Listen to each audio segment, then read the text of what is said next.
can go on, Mama. We're not living in a social, spiritual environment. It takes a village to create a spiritual being. We are a village within our own embodiment, and we are a village when we share with others. Let God, let the oracles tell you when to release, when to hold. They are not doing the oracles, not living the word of God in this environment. We do not any longer have to focus on what's not being done. Let's focus on what is being done. How we should conduct ourselves. Meditate, ask, ask and it shall be given. How shall I conduct myself when people come around bringing disturbance to my heart? How should I conduct myself? I should say to myself, I was made in the likeness of a peace that nothing can disturb. I am made in the likeness of a peace that nothing can disturb. We must apply the instructions that we receive through our meditations. We must apply those instructions to our lives. It takes at least 21 days to reprogram the psyche. Analyze, what do I need to change? Maybe you're the kind of person who takes things too seriously. The only serious thing you need is love for your heart. Ask yourself what needs to be done and then do it. Twanita Nebuchadnezzar for sharing your wisdom with us and the means of asking you questions to get answers from you uninterrupted by our human minds. For we are indeed divine beings, always attached to the vine of the divine source.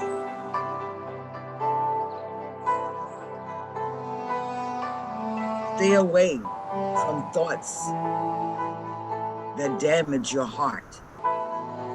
Stay away from the temptation to bow to the evil.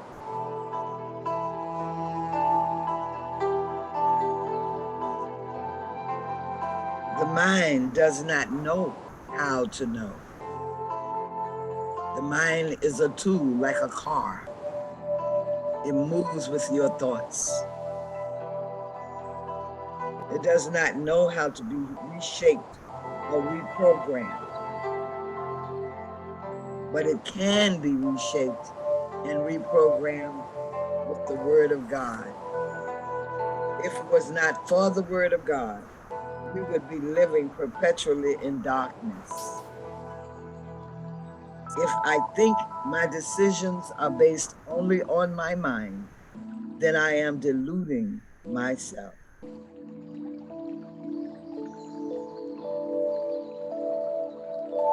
The heart chakra. Now, slowly open up your eyes, and I'm going to show you a Qigong meditation for your heart.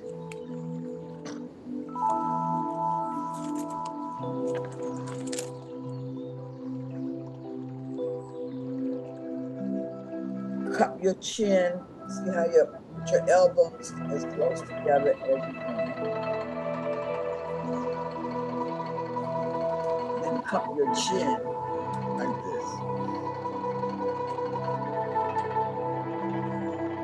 And the sound is ah. Ah. can mute yourself. Mute yourself. And you say, ha.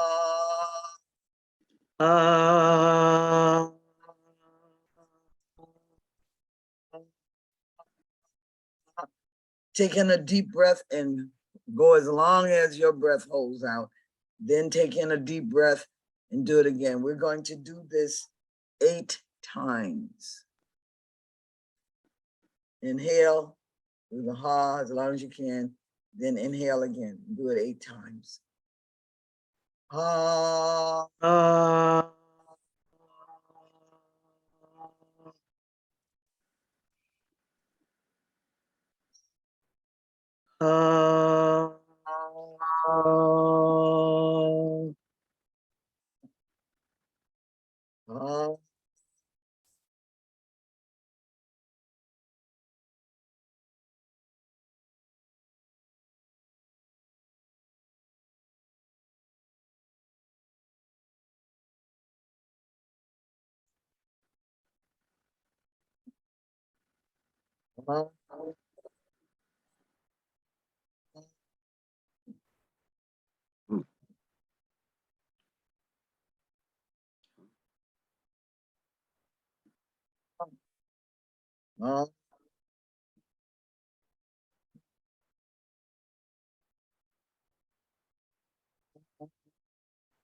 And when you breathe out, you're pulling your stomach area in.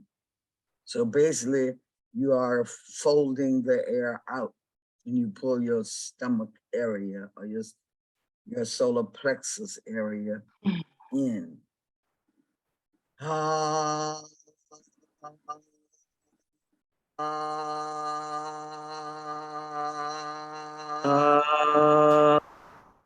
ah,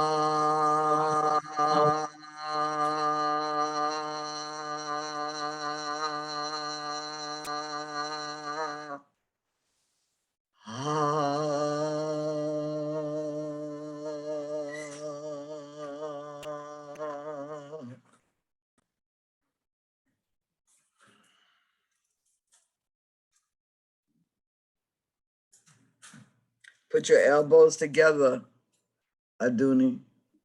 Yeah, there you go. Everyone is muted. Yeah, but they can hear me, right? Yeah. Okay. Okay. And you don't rest your elbows on anything. We're actually should be standing, but your elbows should be like this, and your hands open under your chin. But when you do this, stand up and do it and see how it feels. Yeah, there you go. And when we speak of change, yeah, you can continue to do your ha. Ha for the heart. Ha, ha, ha.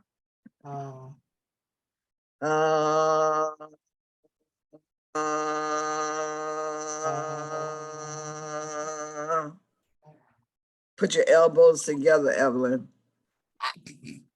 as much as possible. Cup your chin. You gotta get them past them jugs. Yes. Okay, very good, very good. Put your hands together in front of your face and come on down with your hands. Come down. There you go. Now you can be seated. And this sound resonates and vibrates through your whole body. It activates the heart chakra. Absolutely. With the name, wait a minute. You got it. Anahata. The Anahata, the 4th chakra, the heart chakra. And the number 4 is very significant too, because in the numerology, 4 and in the Yoruba system, 4 is change. If you look at a pyramid is 3 set on a 4 base. The pyramid would be the 3 and the square would be the 4, which adds up to 7, which would be your victory. When you engage Het Heru, or the heart, you're engaging your imagination. How do you make changes in your life? You imagine what you want to see. You meditate that. I got a witness. Evelyn is my witness. You imagine what you want to see.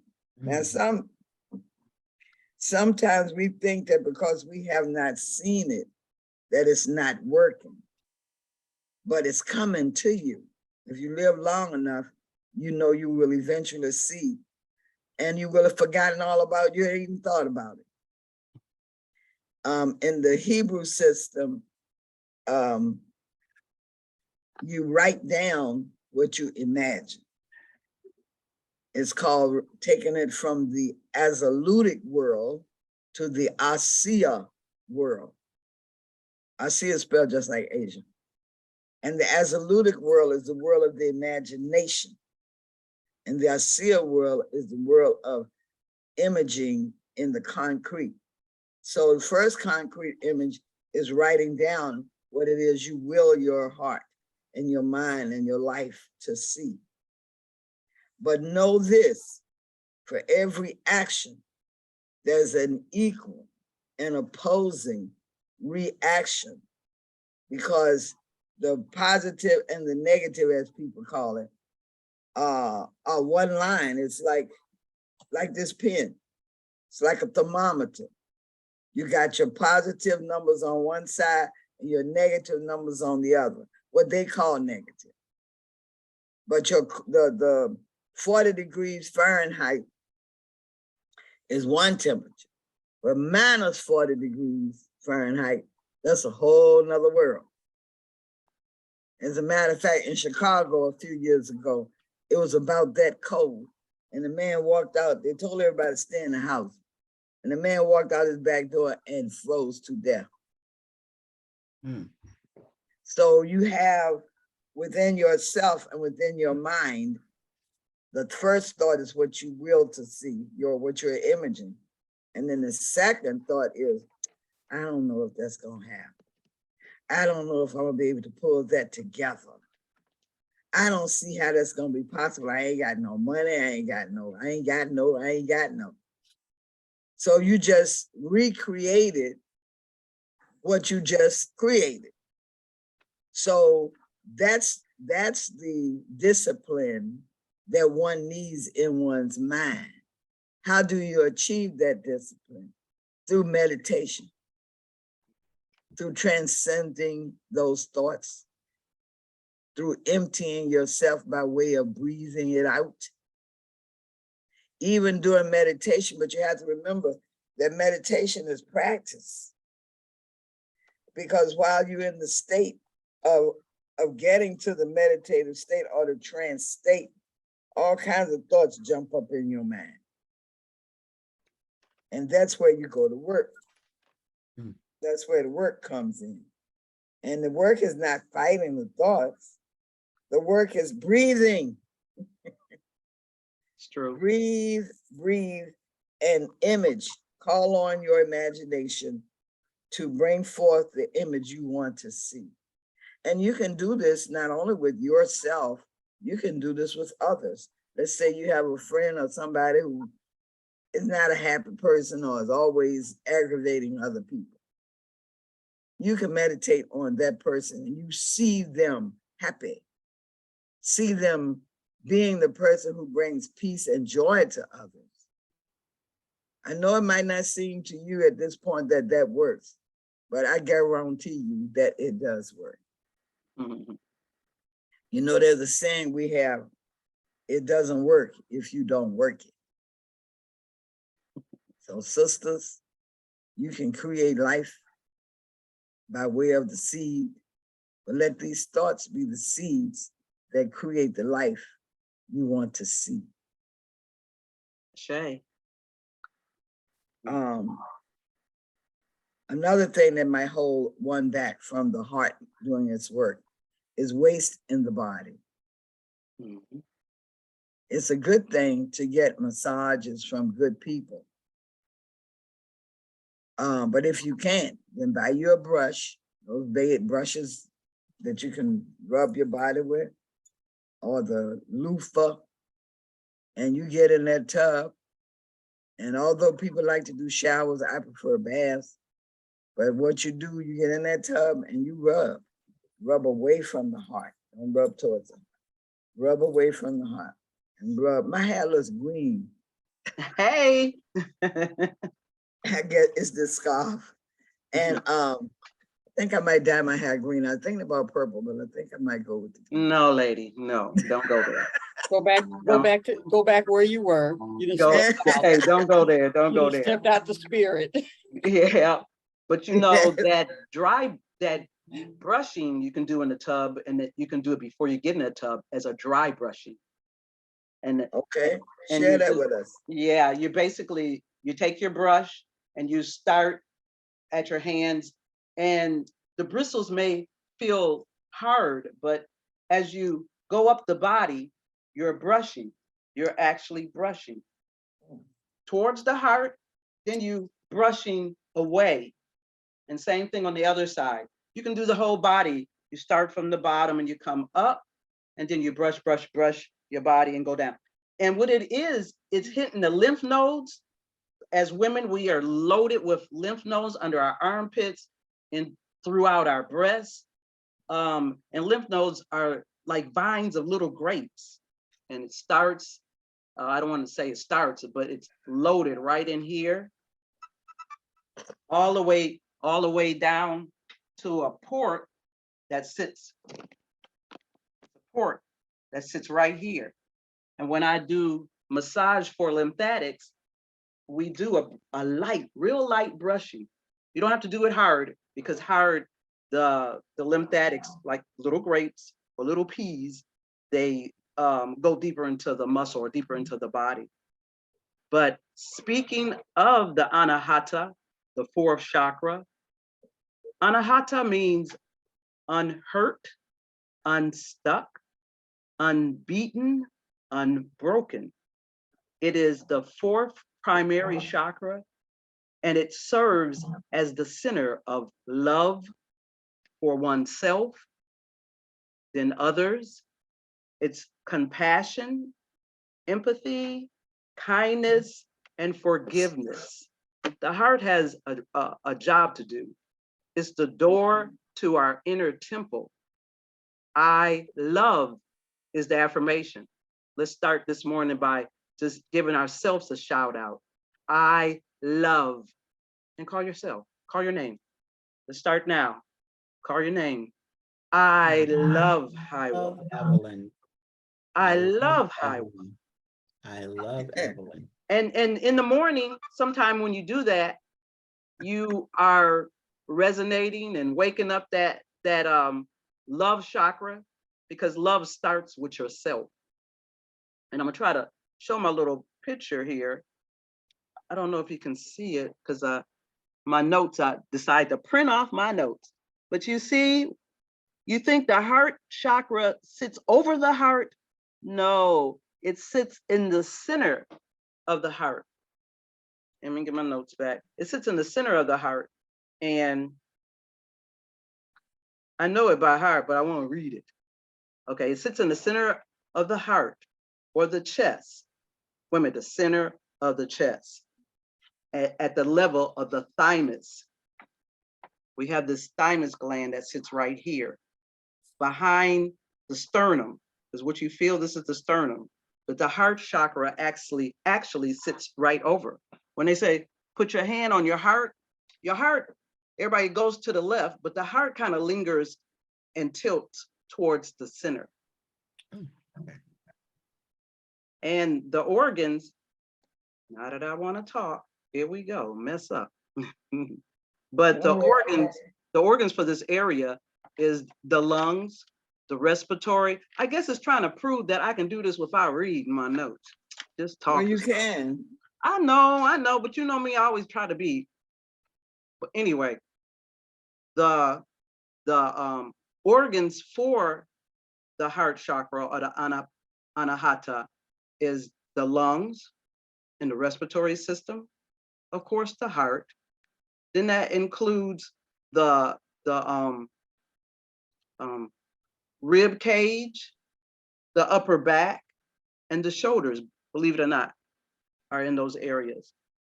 So it associates with love, unconditional love, joy, inner peace, truth, self-acceptance, self-compassion.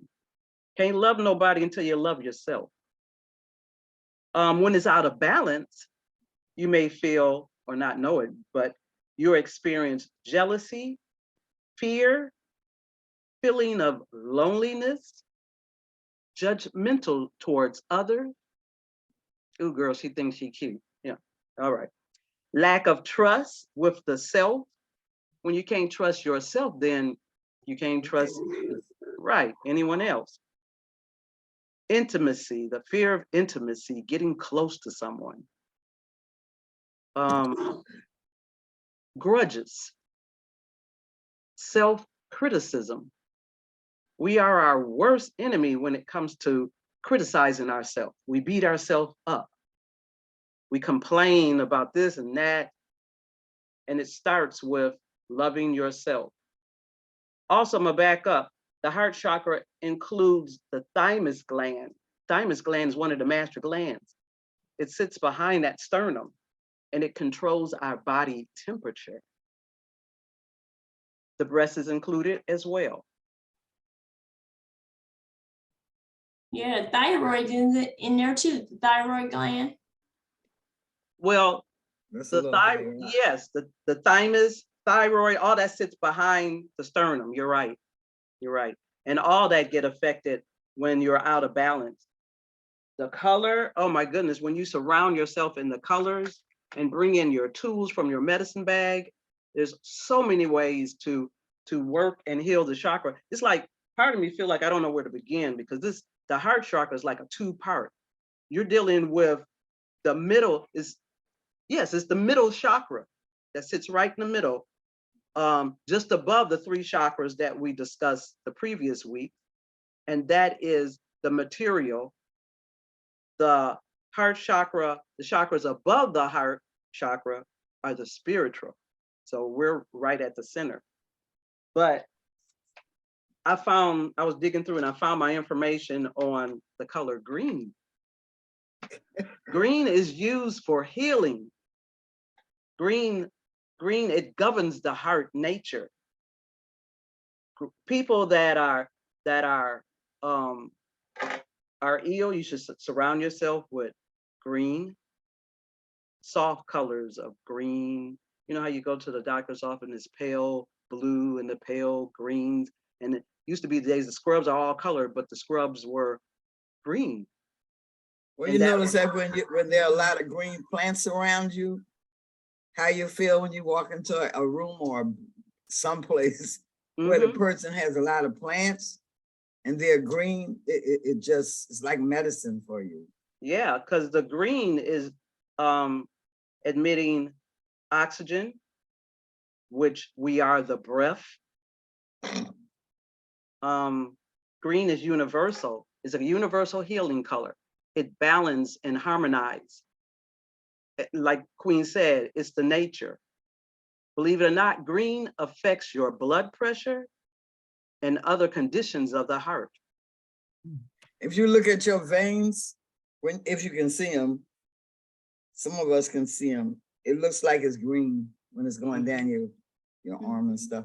Matter of fact, I want to know why they say the blood is red. Maybe blood is green.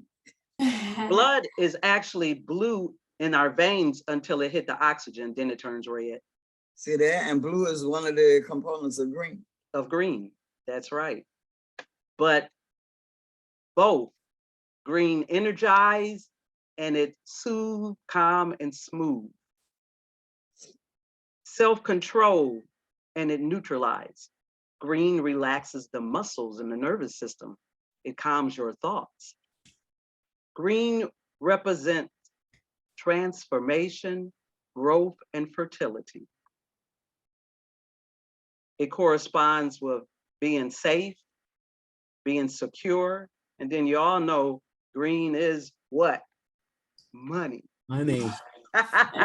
Well, at least in America, it's money. What'd you say, Queen?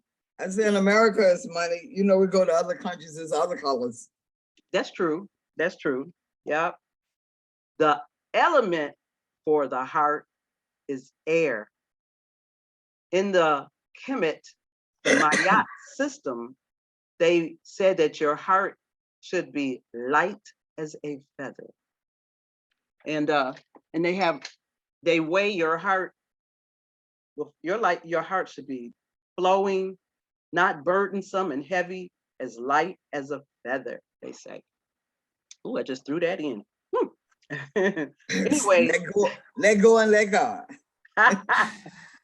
Anyway, when you think about air, you think about, of course, being light, something flowing and breezy, flowing free, and another way is how to balance your heart chakra is through your breaths.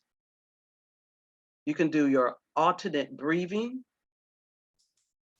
You can do breathing from your belly.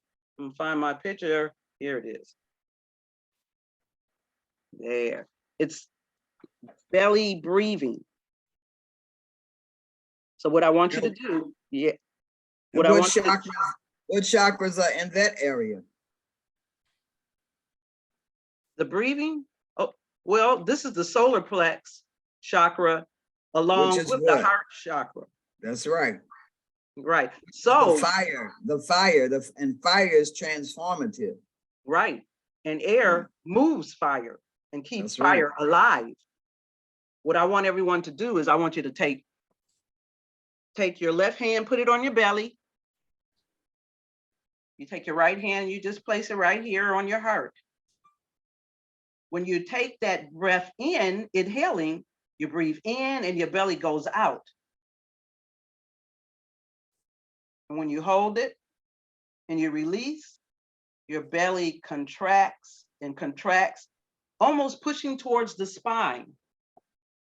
And this is one way that will calm you by taking that breath in, pushing that belly out like a balloon, hold, slowly release, exhale, exhale, you squeeze in that belly in, you got a little more, you can squeeze the belly in a little bit more.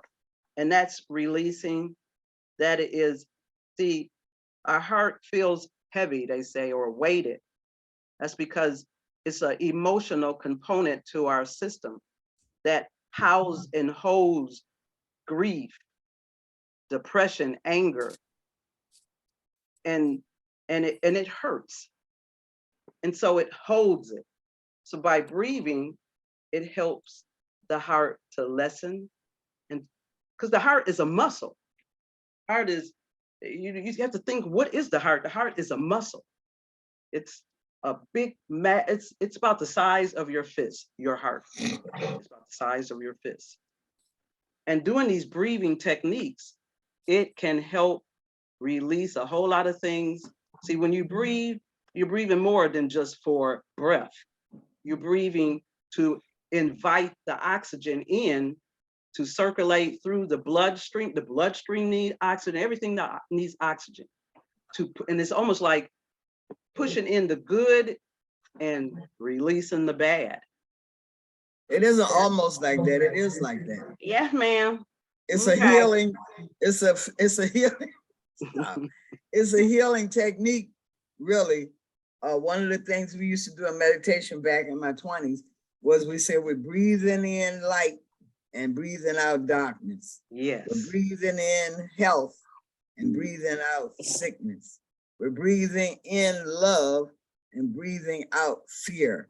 So that's, you can create your own set of words. Also added to what Sister is saying is to practice gratitude. See, these words have power. Those of you who are familiar with the Bible, what it said in the beginning was the Word. Word. Word. So we're Elizabeths and we know that. And we need to practice these things. When we come on Wednesdays and share this type of thing with you, we're not saying it just for words. If you practice these things and these suggestions and ideas, you will begin to feel and see the transformation in your own lives. So if we say practice gratitude, while you're sitting there right now, think of something that you are thankful for. Think of it. See, look at everybody smiling. So you start thinking about something you can be thankful for. And for And clarity, you can, I always go to the dictionary, even though you know the word, go and see how the word is broken up, see what the meaning is, because you can have a thought of one way what gratitude is, and when you go and you look up and just study the word, it has a whole, it resonates a whole different scenario. so like right now, if you have a pencil and a piece of paper, write down 3 things for which you are grateful. Just 3 little things. They're my superstar. What's happening, superstar, with your green on? Well, it looks green on my screen. Looks like lime green. And I have your books. I went and picked them up yesterday. So you will be getting them very soon. Okay? Let me know how much it'll cost to ship them to me. Girl, I'm just grateful. We're practicing gratitude. I'm just grateful that you ordered them. I appreciate it more than you can know. These books were written, they're not written for me to keep them. They're written for people to read them and be inspired by them. Because I mean, I wrote them, well, something in me wrote it, but I'm inspired by them. I have yet to finish all of them. But I will say that this one is the smallest one, but it's my favorite. You know, and that's why they have all those symbols on the outside. So we have a lot to be grateful. Isn't that something? Grateful, full of greatness. Mhm. Well, you ready? Y'all want to share? Mine was life, laughter, and love. I'm grateful for my life. I'm working on more laughter, and I'm creating more love. All right, sis. Next. I'm grateful for waking up can you hear me? Okay. Yes. Okay. I'm grateful Yes. for waking up this morning. Didn't need my alarm, I just woke up. And grateful for my daughter today. 39 years ago, I gave birth to her. All right, birthday. congratulations. Yes, and I'm grateful for my grandson. He's been here a couple of days and he's just, Wonderful. love him. Yes. Star, what's your 3? Okay, my first one is God. Yes. My second one is life. And my third one is family. Ashe. Hey. Who's on next? Okay, I can go. This is Deetra. Mine is breath, Elizabeth, and family. Yes. Ashe.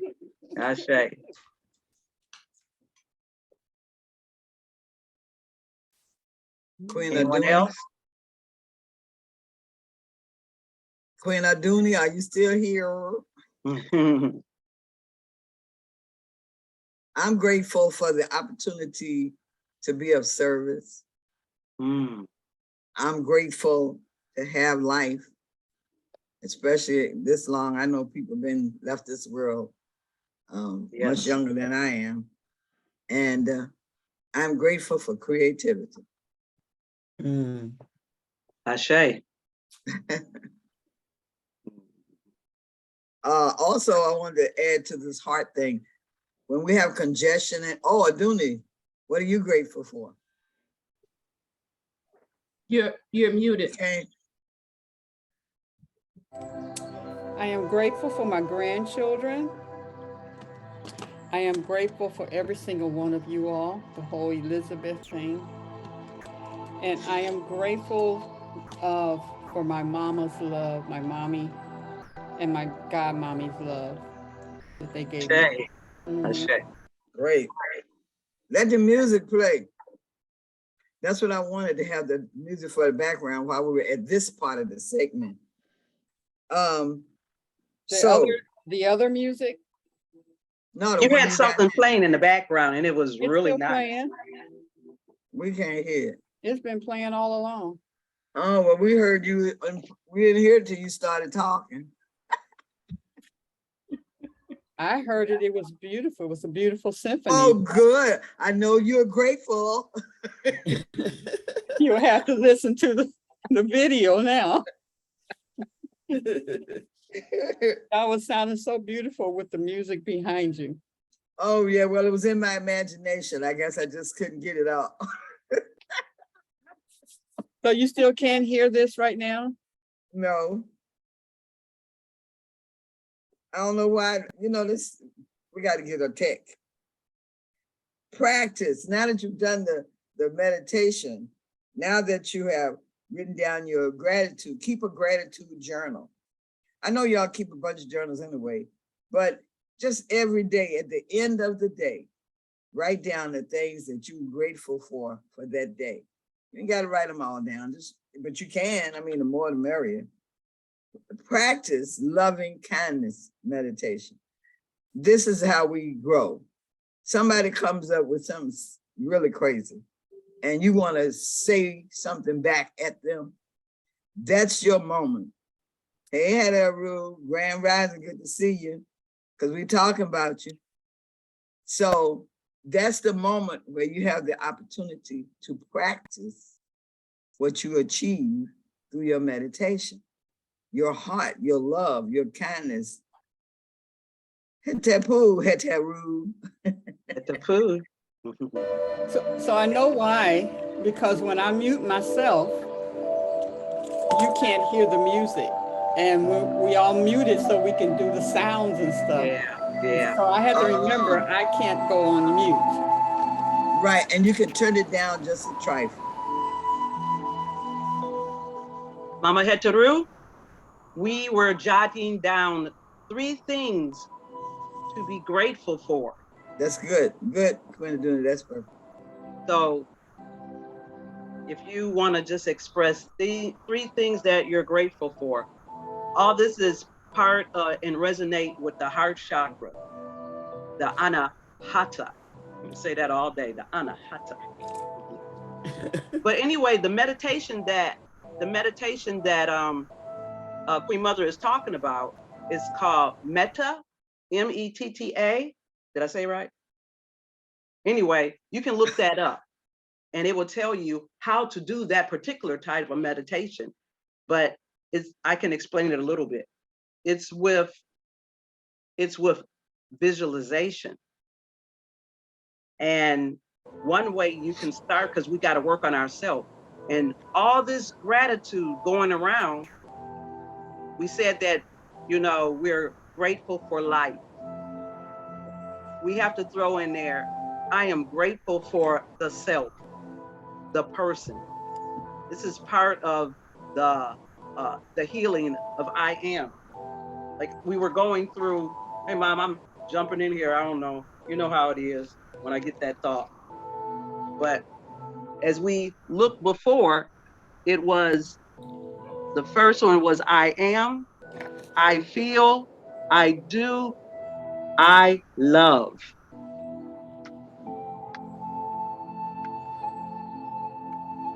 And that visualization, just to give an example, you can sit and visualize yourself sitting across from you.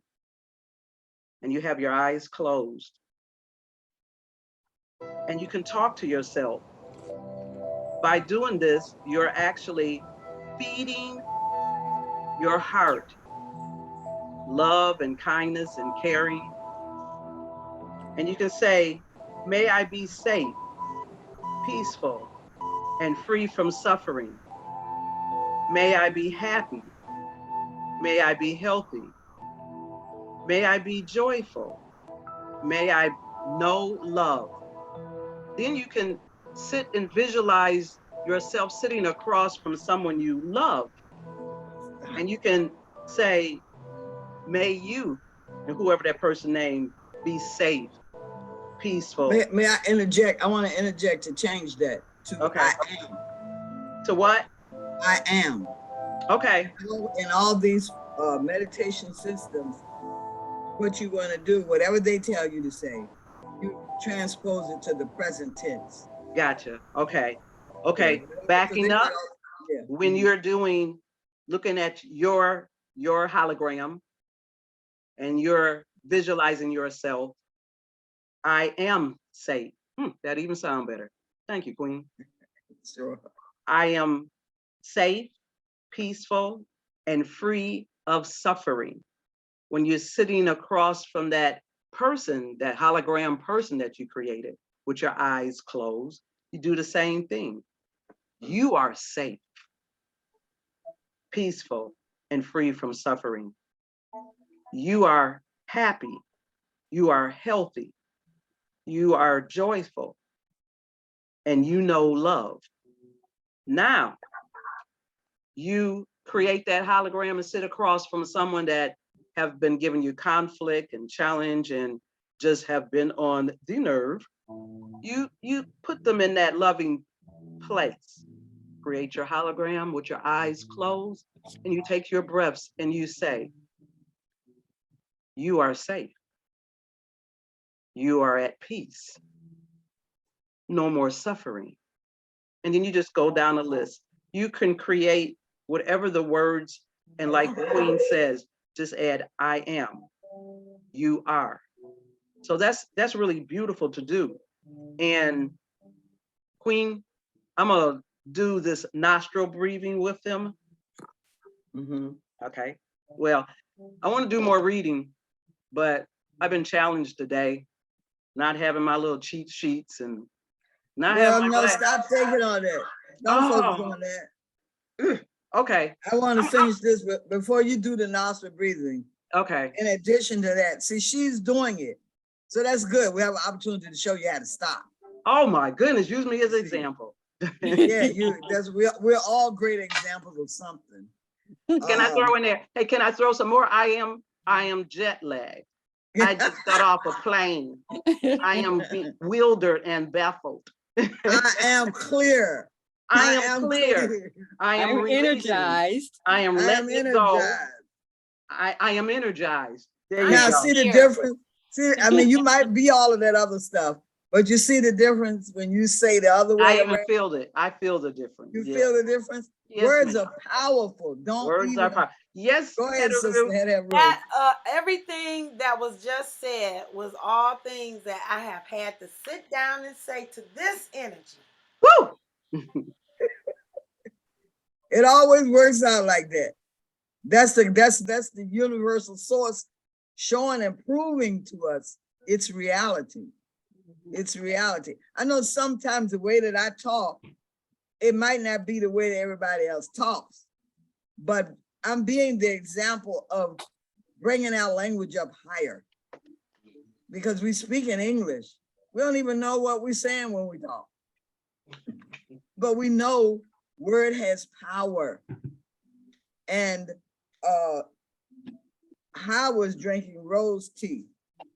And it says here, use rose quartz and other heart-opening crystals. I think it would behoove us all to attain the crystals. Look at her. You know, I kind of thought her come prepared. Yes. Your rose crystal, your agate. I always stick clear crystal quartz in it. It kind of activates everybody else. Your jade, your green crystal. And her, how you get one shaped like an egg? Like an egg? It's a tool.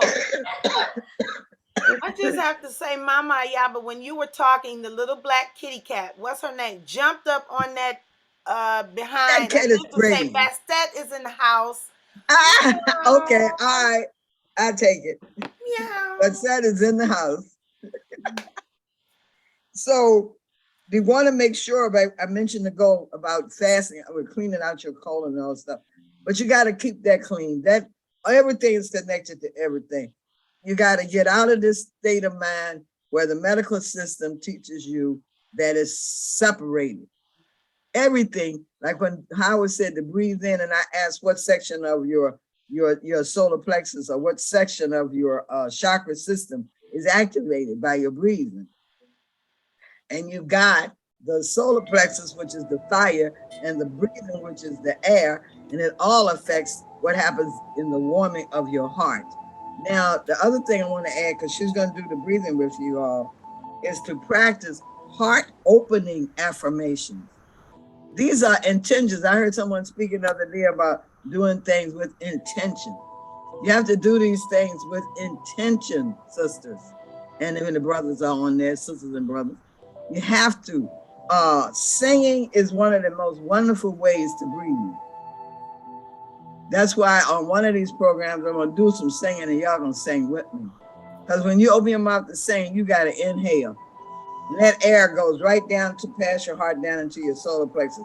You gotta open and close your solar plexus area just to pull the breath in and to release it. Nothing is by accident.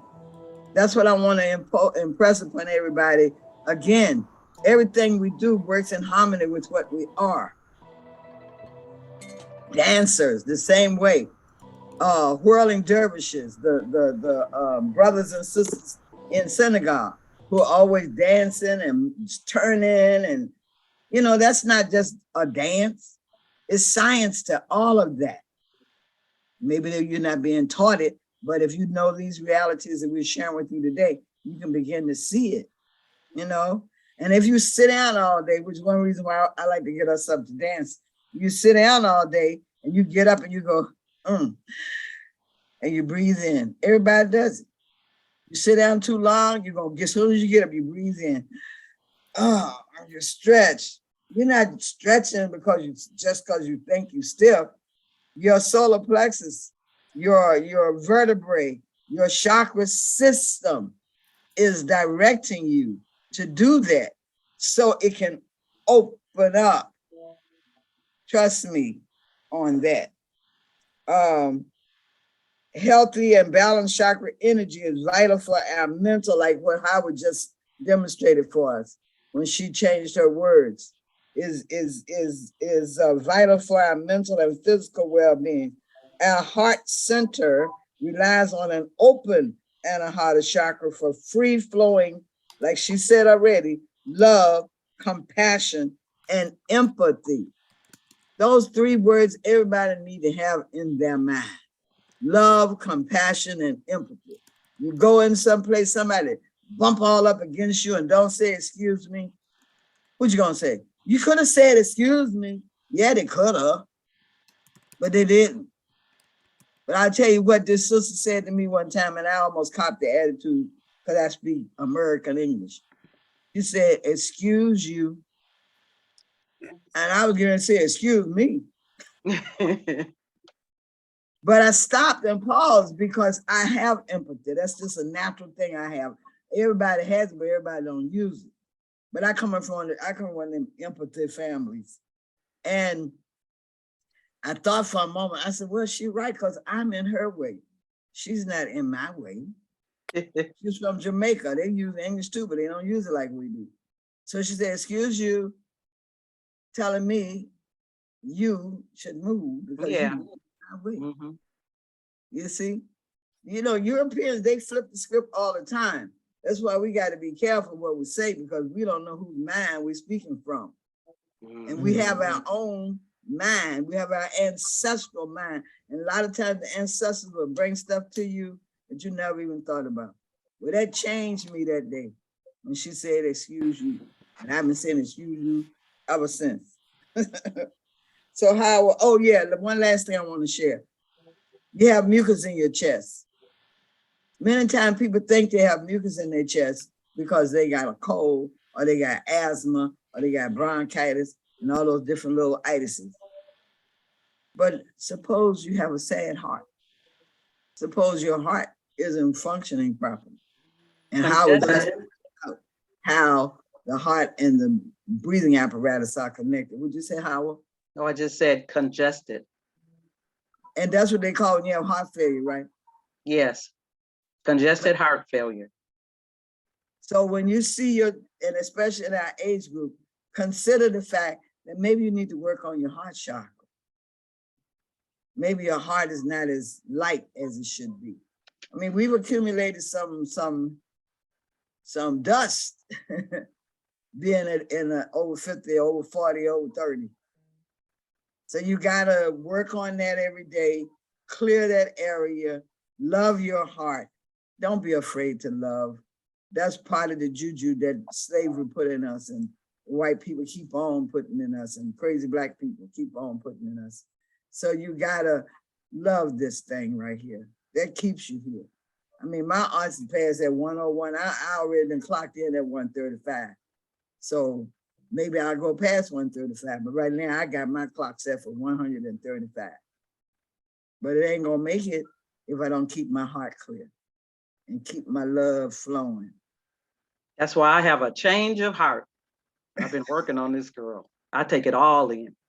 Oh yeah, you've been doing some work too. Yeah, go ahead, Howard, show the breathing. Okay, before that, not only does a weighted, congested heart affects you, it affects your blood pressure. You create misaligned and poor circulation, respiratory issues like asthma. I had a client that in her 50s, and she came to me and she said, the doctor said I have asthma. And I said, asthma normally starts at, in child age. And I told her, I said, you don't have asthma. I said, you just got a lot to say and you're holding it in. So after kind of talking and reading her, she came back the next month and she says, I've been breathing better because I told her to get her words out, write them on paper, because I said, you're holding all this in your heart. Get it out, write it on paper.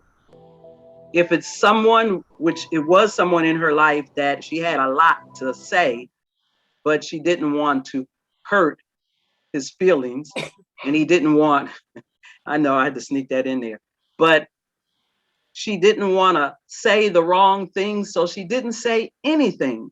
She just held it in, and it created this dis-ease within her body, and it gave her the title, you have asthma. And she walked away, I have asthma. No, you don't. In her breath, she was giving him her own breath. And she was suffocating. For her. Yes. She literally, like Queen Mother says, it's all about the words. This guy, her husband, she'd been wanting to say things for years, but she didn't want him to be upset. She didn't want him to be angry. She held it all herself. But when she came back to me, she said, because I told her how to talk to a person or how to approach, instead of in an argumentative way, because anger does hurt the heart.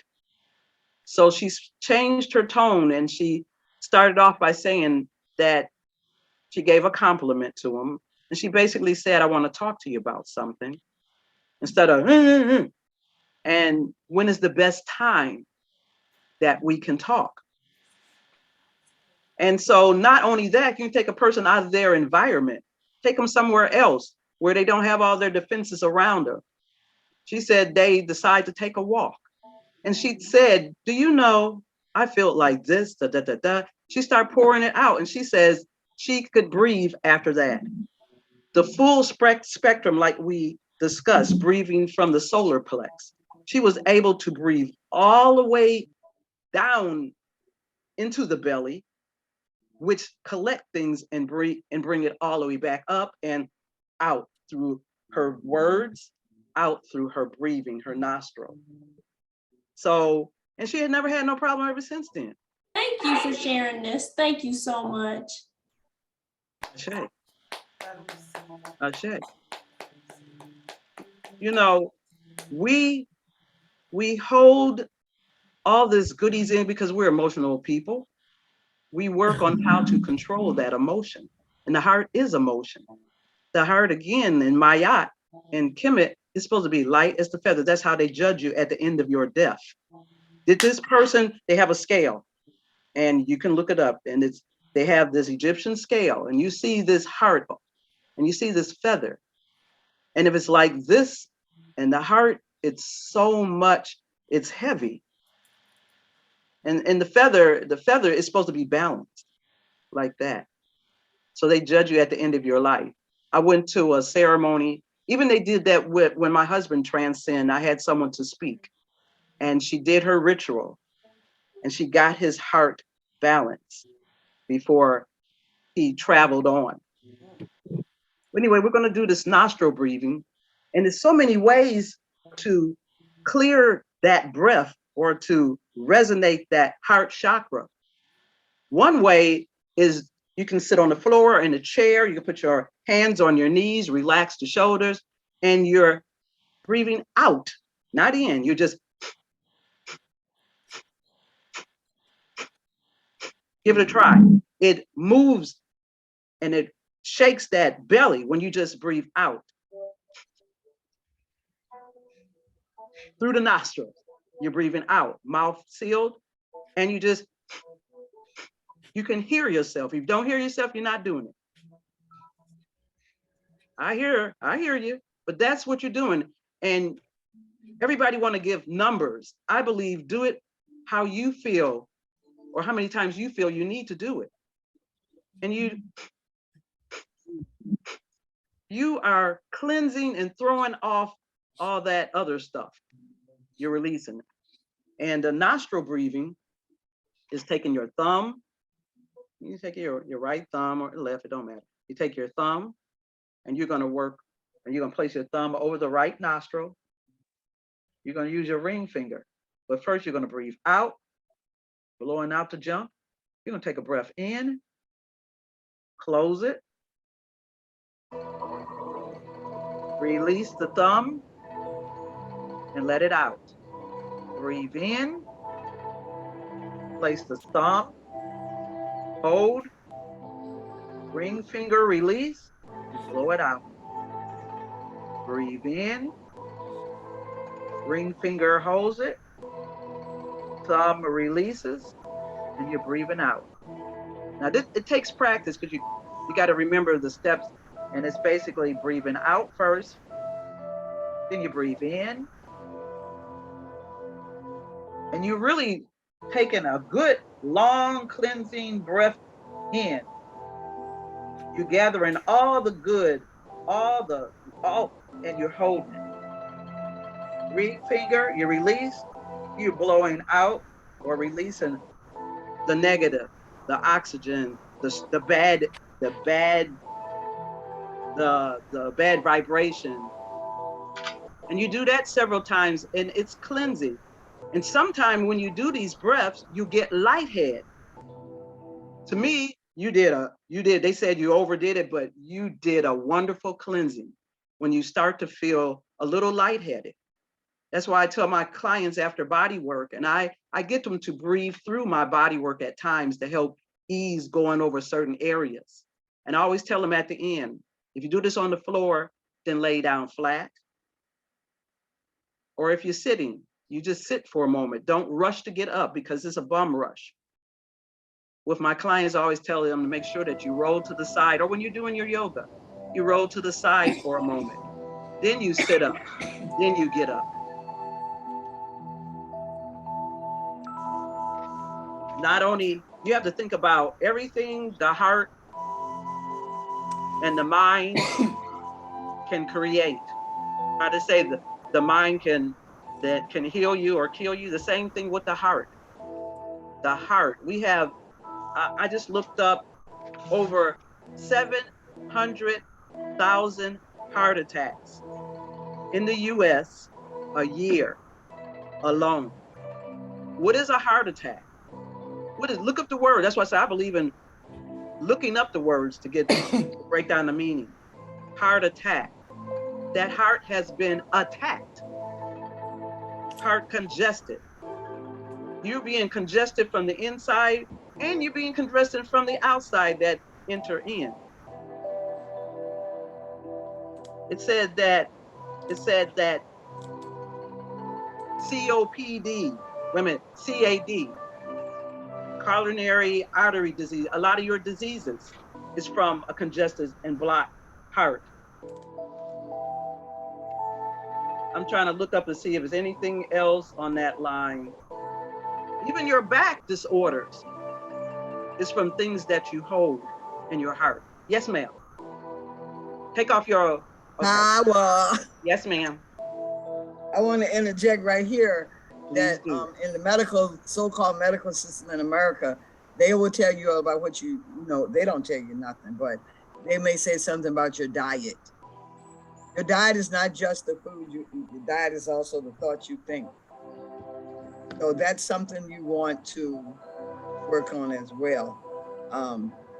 If you're working with people or you're involved with people who are heavy-hearted or broken-hearted or angry-hearted, because they spit those energies at you, it doesn't mean that you receive it. It has to be like a tennis game. They spit it at you and you bat it out the way. You don't bat it back at them. You just bat it on out the way because it has nothing to do with you. That's You are right. an Elizabeth. You are in a state of transformation. See, Ashe. this is what you have to keep this in your mind at all times, because this is a lifestyle change. And even though other people may not be living the lifestyle change that you are living, you are the example of what it looks like. These things that you're doing, these exercises that Howard is taking you through, don't throw them aside like, well, if we did that on Wednesday, no, it's something that we want to see you do. That's right, Head Haru. I see Head Haru like the conductor. Look at it. That is something you want to keep in your life as you change your lifestyle. Our ancestors came out of slavery, or they didn't come out of slavery. Our ancestors were released from a terrible condition. And if we haven't done anything to cleanse those energies from our system, we're still carrying it.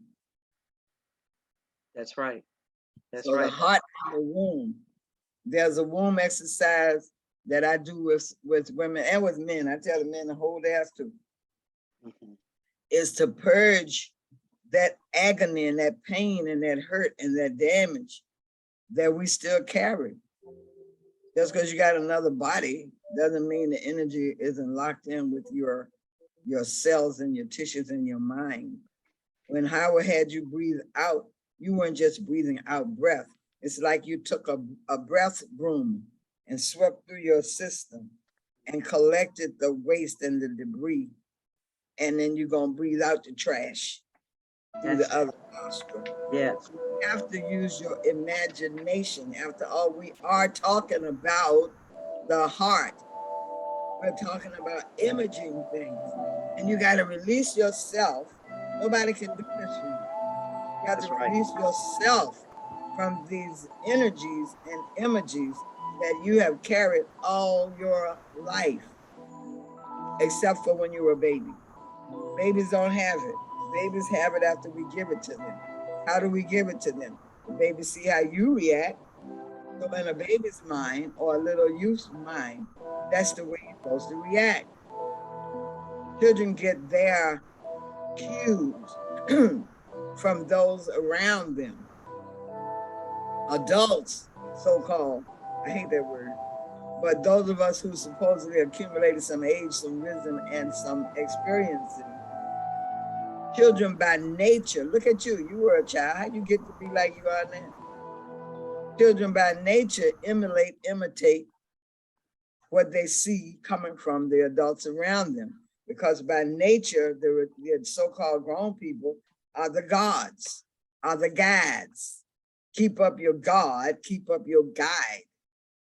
These words, you have to ask yourself, why is the guard in a job if you are a guard? And it sounds just like God. Nothing is by accident. So this transformation comes by way of meditation, education, liberation. Maybe you should need to look up Asian, A-T-I-O-N, and see what that means. In psychology, look up ology. Ology is the study of. Okay, a doctor is not a doctor. A doctor is a practitioner. Yes. He tells you he's practicing.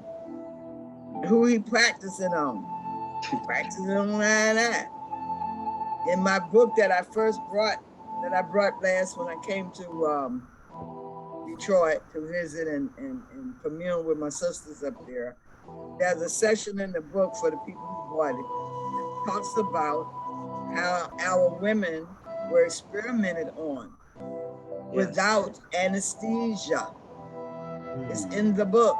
And it happened right in the place where I grew up, Richmond, Virginia. They went on the plantations and got our sisters, brought them up to Richmond, experimented on them, and the man became the father of gynecology. See, so be careful what you're praising, because what you're praising is what you're honoring. And what you're honoring, whether you know it or not, the heart already knows. Heart already knows. The heart already knows that that's some bullshit, excuse my friend. Yes. Yes. The heart already knows the pain that our women and our men went through. They created a tool just to cut the balls off of the brothers. Yes. You look around and you see men who act like women and women who act like men, and they are convinced that they are not what they were born as. And they are convinced because it's convincing. C-O-N, con is a con. The convincing took place in the mind. And if they come up in a life where their heart is continually broken, continually abused, continually rejected, it's just common sense that they're going to be rejected in themselves. Condition, Condition and con, that's right. So you've got to become these women of Elizabeth that you have said you're going to become.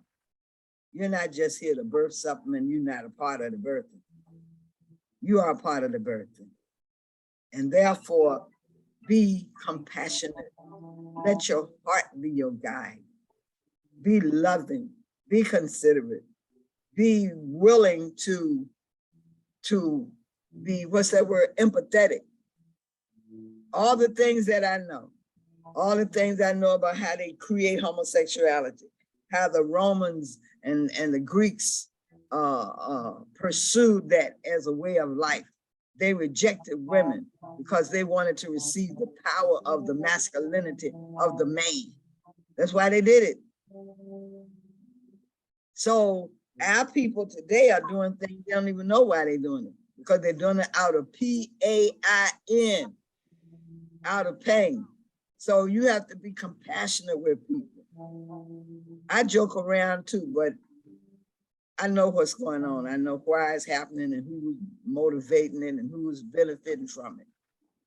But it's too late now to try and get this overstanding to the fullness into people.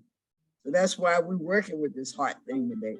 You gotta give up the love. The love goes up and love comes down. Hate goes up, hate comes down. And I'm, go ahead, Howard. Mama Hetheru has something to share. Oh, I'm sorry. Yeah, you know, it's your day. Oh, yeah, yes, but it's our day. But Mama, you said that word, so I was doing the 10 push-ups. Go ahead, keep going. I said try. Oh! Uh-oh, no try. Oh! You can't Do even your say 10 it as push-ups. a demonstration. You cannot use the word, period. Yeah. So you gotta do your pushes, 10 push-ups for that. 30.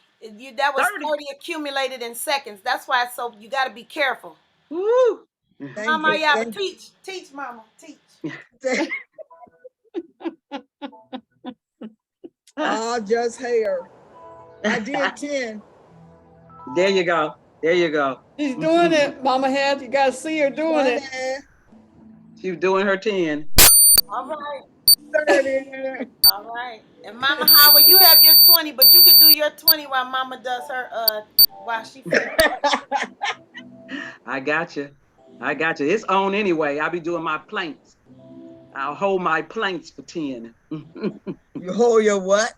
Planks. Oh, My plank. Oh, yoga those planks. are great. Yeah. Woo. Oh, Oh, Lord. yeah, I love my planks. Why we're, oh, I don't know if I'm supposed to jump ahead. Go ahead. Oh, Where, how far No. you gonna jump?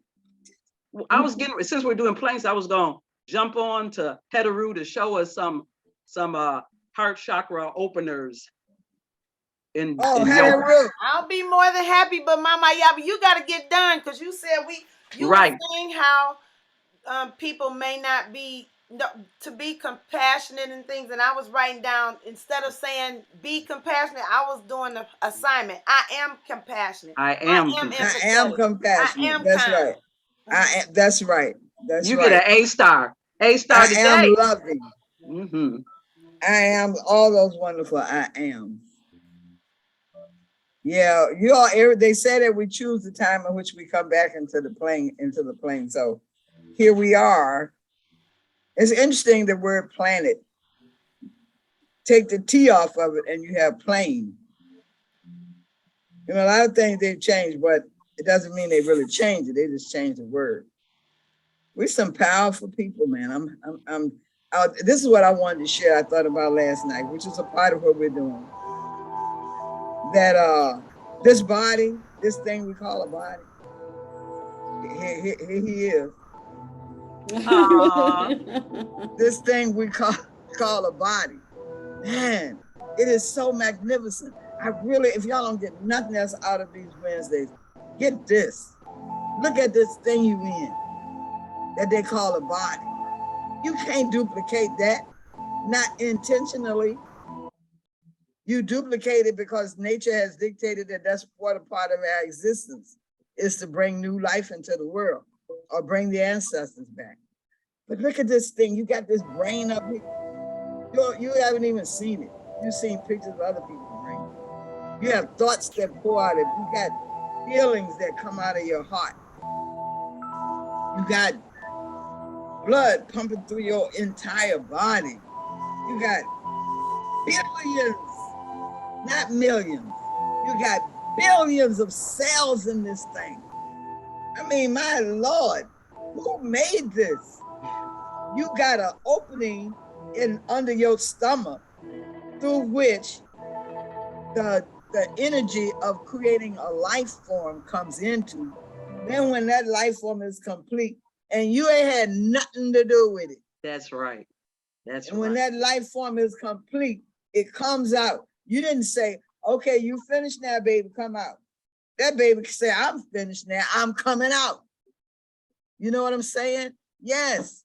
So I want you to not just say, I love this body, but to respect what this is. This is the most magnificent miracle created on the planet. And then here comes people telling you how you're supposed to use it. Oh. Telling you that it's this or it's that. Implanting in your mind even before you have an opportunity to get acquainted with yourself. How do they know? How do they know what you? That's it. How do they know? That you are the something else other than what you are. I know what they know. What they know is our ancient system of what do you call it? Alchemy. They put in a book that is changing lead to gold. Bump that. They're changing you from a heavy way of being to a lighter being. That was the idea. But the Europeans got a hold of it, and you can take anything positive and make it negative. You can eat one slice of bread, you eat a whole loaf of bread, you're gonna get another problem. You have something. So anything can be made into something negative. My girlfriend, I went to elementary school, high school, and college with, and she just called me and wished me happy birthday the other day. She had a broken heart. I'll use that in quotes. She had an experience in her youth. And when she got pregnant, she had this baby girl, but she wanted to go to college. And her aunt said, I'll send you to college, but you got to let somebody else raise this kid. So she went to college. The child went to her boyfriend's mother's house and was raised by the boyfriend's mom. When she got pregnant again after college and she had a little boy, something went wrong in her head. And she raised that little boy like he was the girl that she had wanted to raise. Mm. So in his mind, his name is Venus. He got breasts and the whole 9 yards. But I know he was not born like that. He was born what he was, a boy. And the transformation took place through the damage that had taken place within her. Wow. When I had little boys in my class who thought they were gay, I didn't say nothing about them being gay or thinking they were gay. I just looked at him and said, you was raised by your grandma. He said, how you know? I said, I know. Another one, I said, your dad is in jail. You didn't get a chance to get raised by your dad. How you know? I said, it's all over your face. It's in your eyes. I see your pain. See? I'm not that kind of person that's gonna pretend something is one way when I know it's another. That means I'm not living truth. I'm living a lie. So you have to make up your mind whether you're gonna live truth or whether you're gonna live a lie. And when I do those things, when I talk to people and they'll come to me afterwards and say, how did you know this? I said, do you really want to hear it? Because I don't want you to feel bad enough. You want to hear it, I'm gonna tell you. And they would sit there and say, yeah, I want to hear. I want to know how you knew that. And that is the first step of helping them to release from that fear. They may not ever stop being or practicing that way of life. But that's not my concern. That's between them and themselves. What is my concern is that they be happy. Whatever they do, be happy. Yes, ma'am. Get that Ruth. Thank you, Mama. I just wanted to say, when there's an assignment given, and you take, if somebody gives you an assignment, no matter what they told you, you get to define what you are. And it ain't got to be, it doesn't have, you get to say, I am this. It doesn't have to be, you can still be within the vessel and still be that what you want to be, but you don't have to take somebody else's assignment for it. You know, I'm being me. I don't know. Because sometimes I'm very masculine, sometimes I'm very feminine. I have those two properties. I possess those two energies. And we all do. We all do. Yeah. So what I'm saying, but I always like to explain it for me, and then they can receive it how they want. But just because I'm a female or I'm a she or whatever the heck, because I tell them, I said, don't use no pronouns with me because I don't know who's gonna show up when I come. So just call me my name. So if you give a person a name, that's the most respect you could give somebody, is whatever you want to be called, give it a name. Define yourself. Well, listen, the thing about knowledge is getting total understanding of it. And you all coming up in a time where folks are redefining things that don't have nothing to do with you. Absolutely nothing to do with you. In the Black community, in my generation, we didn't have those kind of things. People who were gay and anybody cared. And they were not ostracized or celebrated or anything. Nobody celebrated me. Why are you gonna get celebrated? You see, I mean, it wasn't that way. Our community was our community. And whatever was going on in our community, we handled it. But I am saying that we are multi-dimensional beings. And that's why when people say they're a goddess, unless they can make some changes happen with other people, they ain't no goddess. Goddess means essence of God. You understand what I'm saying? So you're in a world in which people have intentions, like the Rockefeller family, like General Alexander Haig, like Henry Kissinger. And you can look up all these people. I don't put stuff out there that I don't know. And these people created programs to deprogram people, what they are to what they wanted them to be. And what was driving them in many cases was to decrease population growth. But this society in which you live will create an environment in which you think you making your own decisions about yourself, but you're not. You've been manipulated, guided, and it's like look up the Pavlov, Pavlov. Look up the Pavlov dog experiment. And in that experiment, they had dogs in a maze. And the dogs would go around the maze. And when they get to a door where they want to go out because food is sitting there, this is how cruel these people are. And food is sitting there, and they want to just go eat, which is a natural thing to do. They would put an electrical charge through it so that when the dog went to eat, he got electrocuted, he got shocked. That ain't right.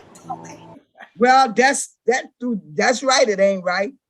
And that's what they're doing right now to people. They're so, oh. The evildoers. So They're evildoers. unpeople. They're unpeople like. Well, they say they talk about aliens, but I think if you don't love this earth, you're the alien.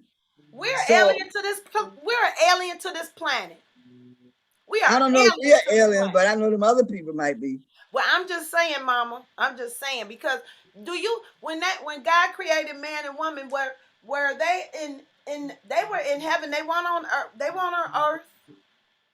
But the thing about it, sister, they use the word. They use what is it? Right. See that? I ain't even had to say it. You already. How come you knew that? That's what I'm saying. We all have this intelligence within us. I didn't even get to finish it, and you said it. See, because that's the reality of that's the condition. Overstanding. We were conditioned to say, "In heaven, have you seen?" Yeah, heaven? but did you check what she did? Yes, she finished my herself. sentence before I could even finish it. Yeah, she did. She checked it. Yeah, that's that inner knowledge that you have, and that's the main thing with everybody. If you follow your inner guidance, you don't have to worry about no other crap going on. You hear me? What I'm saying to you? So I can't even possibly sit here and give everything about this challenging conditioning that we're dealing with in this time. All I can do is do my best to help you to be aware of the fact that you don't have to follow it. It's stupid. It's crazy. It's insane. So when we see people, and not just, I'm not just pinpointing homosexuals. It's just that it's just so obvious what they're doing with people. My daughter in middle school, they had this program. Y'all heard the DARE program, right? Where they teach the kids about drugs and all that stuff. DARE. The word DARE. Now, why was that worldwide? Why was that, nationwide, if there wasn't a process that they were using? It was a process. They also had another program teaching the children about sexuality and that you can have heterosexual parents and you can have homosexual parents. You can have one parent. They were telling you all this stuff was part of nature. This is natural. I took my daughter out of it. And I went to the school and told the principal, I said, she can't go in that class. And the principal said, why? Why not? I said, because if she needs to know anything about sex, I'll teach her. That's my job. That's not your job. That's and right. She don't know anything about drugs, I'll teach her that too. I said, she don't need to see nobody tying no rubber thing around their arm and giving themselves a shot. I didn't know about that till I was in my 20s. Why should she know about that at 8 years old? They taught them that in the videos. They taught them. Yeah, they did it in the video. That's right. So your question as mothers and as women and as empresses and as queens and all these things that goddesses that we title ourselves, where is your guard, your G-O-D and your G-A-R-D on your children? You don't have to let these people do these things to our kids. You see? So you got to get what? That's the Bible tell you. Get wisdom, knowledge, and understanding. My people perish for lack of understanding. Knowledge. For lack of knowledge. So you got to get knowledge. What you scared of knowledge for? It's gonna change you. Well, change. What you gonna change into? A bear? You're gonna change into a higher being. You're gonna change into what you came here as. Like sister, where you at, Evelyn? Evelyn's grandson. She praises him all the time. Like me, I praise my grandson all the time. He blows my mind. I had him reading out the Bible to me the other day. Their dad is Hindu, but we don't care about that. we give him everything. And so he was reading out the Bible. He was reading the book of Psalms for me, 8 years old. You know what he said to me? He said, Nani, this sounds like something people would use to work magic or work dark magic or something. I said, how you know that? Because I don't know if y'all know it, but people do. They use the Psalms to work spiritual things when they want to make changes. My mother and my lady's grandmama from Jamaica, she did it all the time. She said, that's how I protected my sons from the evilness in this world.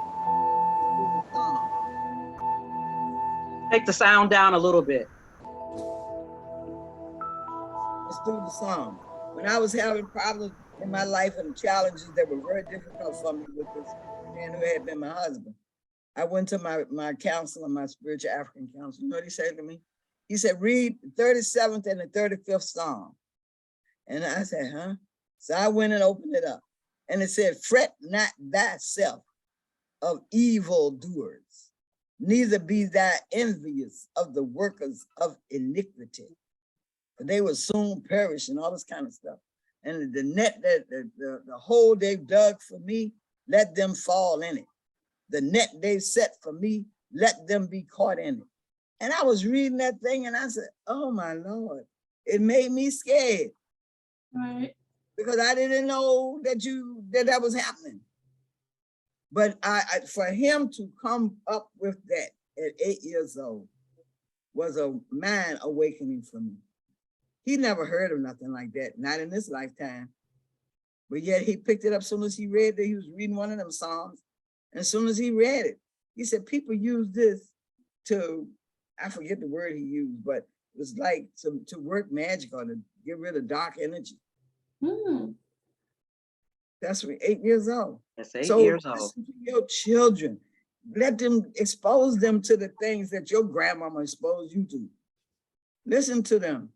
They got wisdom, they got guidance, they know stuff that'll blow your mind. See, so my question then is, well, why are these people pushing abortion so? But they don't want them ancestors coming up in here. They don't want them returns. See, it's one thing to deal with what you see. It's another thing to deal with what's behind what you see. What is the real reason for things? Wake up. Don't let these crazy people put you to sleep. They're crazy. Now, does that mean there ain't some of them that will help you and work in your favor? Don't the Bible say that? Say in the last days, I will make your enemy your footstool, and they will bring you their gold, their silver. So why would you not let them do that? They need to work off their karma too. That bad karma. Mm-hmm. I'm Mama, Ma'am. yeah, Deidre had her hand up a while ago, but Oh, I didn't see it. Go ahead, Deidre. Oh, you were in okay, the flow. I didn't okay. want to interrupt you. Well, thank you, Queen, for acknowledging it, because Mama was talking about the human body. And there was actually about a week or so ago, I said, I'm going to learn about the body, the different, how does it work? I don't understand a lot of it, all the parts and pieces. And so I said, some men, they mechanics, they know about cars. I want to know about the body. That's right. Then I started looking into it. I said, wow, it's a lot to this human body. I mean, I'm thankful for it, but it's a lot to learn. So I just wanted to share and concur with what Mama was sharing about the body. Well, thank you. And Queen Aduni, I have to thank her because she gave us this assignment. She said, I want y'all to teach on the chakras. And the chakras is your main line. Right. It's been the some main good line. teaching, Queens, both of you. That body talk, it took me on a full ride.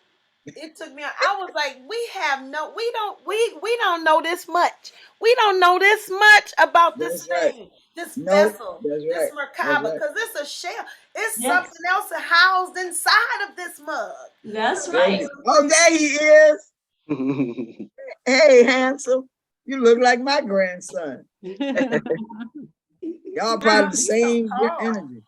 Yes, But it had root. one thing about the system, they design machines and everything else off of the The body. body. Yes, That's right. yes, yes. That cat that you see go down in the ground and scoop up dirt and stuff, it's nothing but this, your My arm, your grandson, hand. my grandson was eating with a spoon or something. No, he said, I want a spoon. I said, well, you had hands before you had spoon. See, that's another thing we take for granted. But when I first came into African culture, I gave up all of this. And we sat on the floor, we ate off the floor, we ate with our hands. Hands. And in many cultures in Africa and in Asia, people do not eat with their left hand. They do That's not right. take the food up and bring it to their mouth with the left hand, because the left hand is used to clean your butt. So it's not that, oh, well, what difference do it make? You know, you cut your food with your hand get in your salad and all stuff that you make.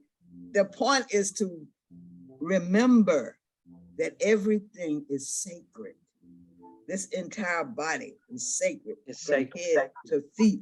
That's why you don't wear your shoes in the house, because you don't want to bring in the house the crap that you picked up in the world before you came in the house.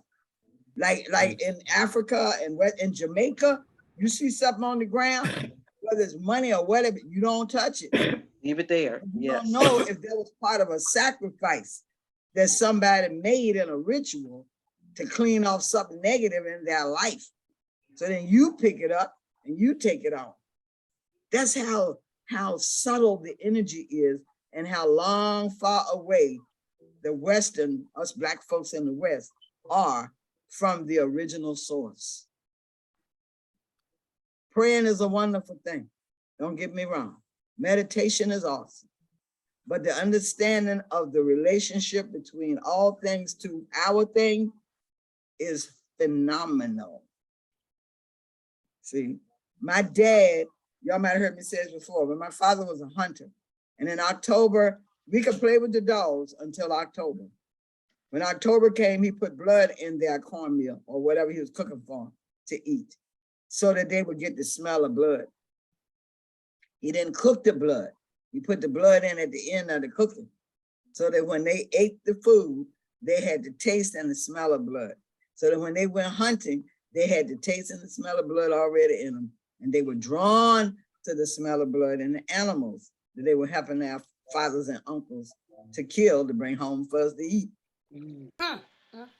Wow. See? So here we are. This doesn't just happen with people who are training dogs to hunt. It's happening to how they training us. Look at the food they put down for us to eat. And now many of us are working our way away from that kind of food. They take it and they alter it. They, like an apple, they shine it all up to appeal to your eyes, to be drawn to it. The same thing, they put dyes and colors and things to lure you in. Rice, you know, what do they do to rice? Rice is And not they put rice. on, remember that little thing now they put on the food? Natural flavors. Yeah, The yeah. word that people look Where at, did that come from? but they Natural don't look at flavor. flavors. Hmm. If it's Why they natural, got you say what it enhanced? is, right? If it's natural, you'll say what it is. That's right. Natural, Say what it natural, is. natural is natural. Natural, you don't even have to try to convince somebody it's natural. It's Well, natural. it could be natural. It could be PP. Greens, That's what I'm saying. Juanita. Say what it, Hey, call the one thing what it is, right? Yeah. Well, I have seen an ingredient in some of the stuff that say urine, and I said, they talking about Oh, urine, yeah. urine? What are they talking about? Uh-huh. Deetra has her hand up. You know, it's interesting you mentioned about, you know, preparing dogs to get other dogs and putting blood in the food and all that. But I was thinking about how they're trying to put human food in our food. And so, What? you know, why are they doing that? Preparing us What? so that we would be okay with eating humans? You know, I What? don't know. Oh, human parts, What? human body parts. In our Yeah. food? Yes.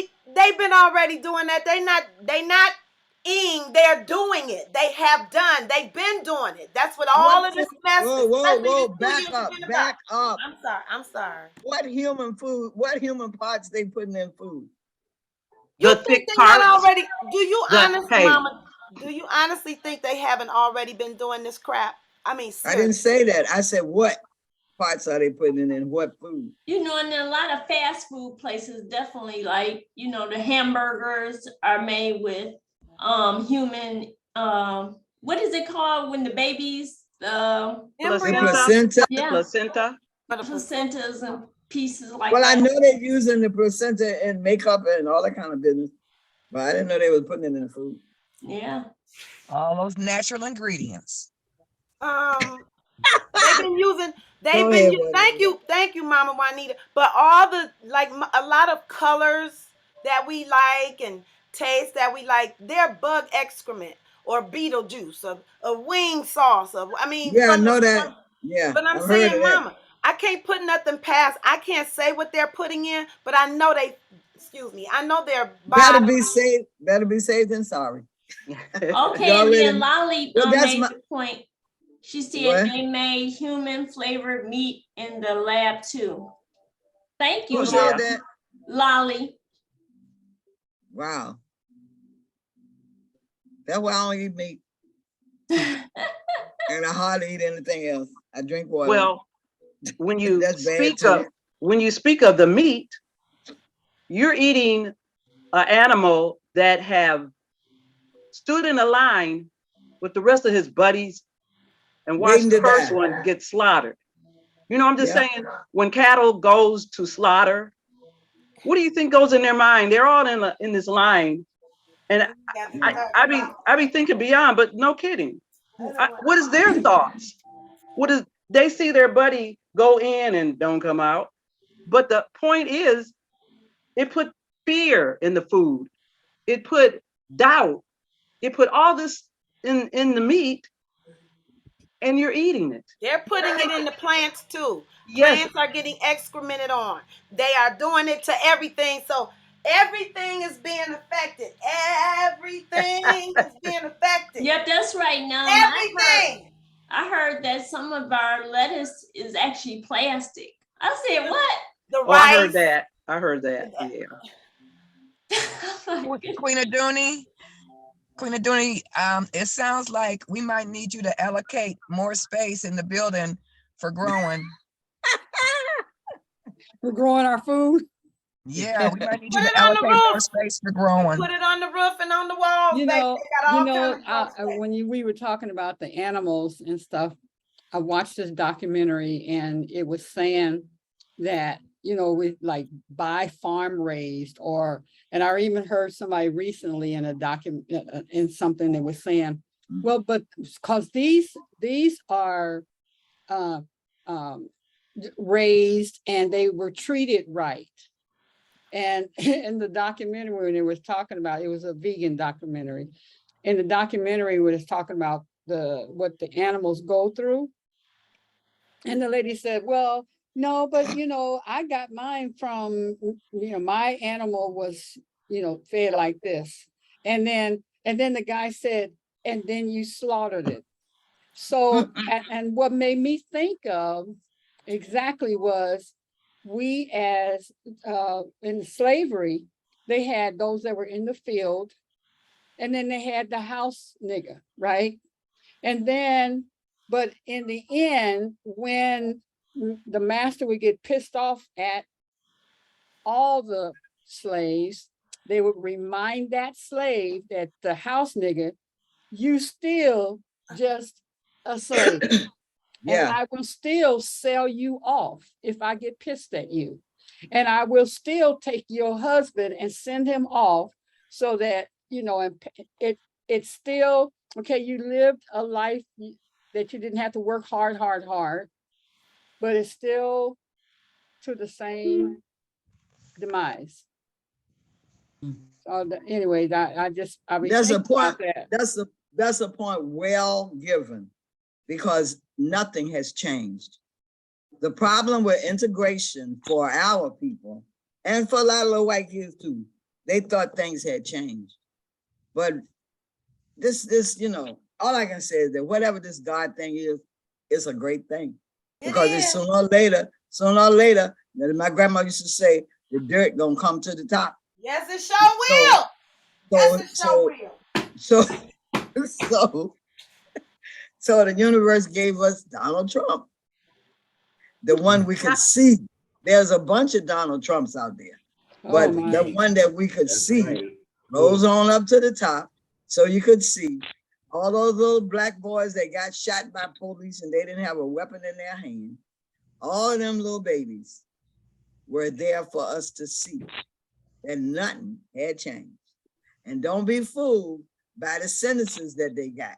They only sentenced those guys like that because they wanted to get the people to chill out.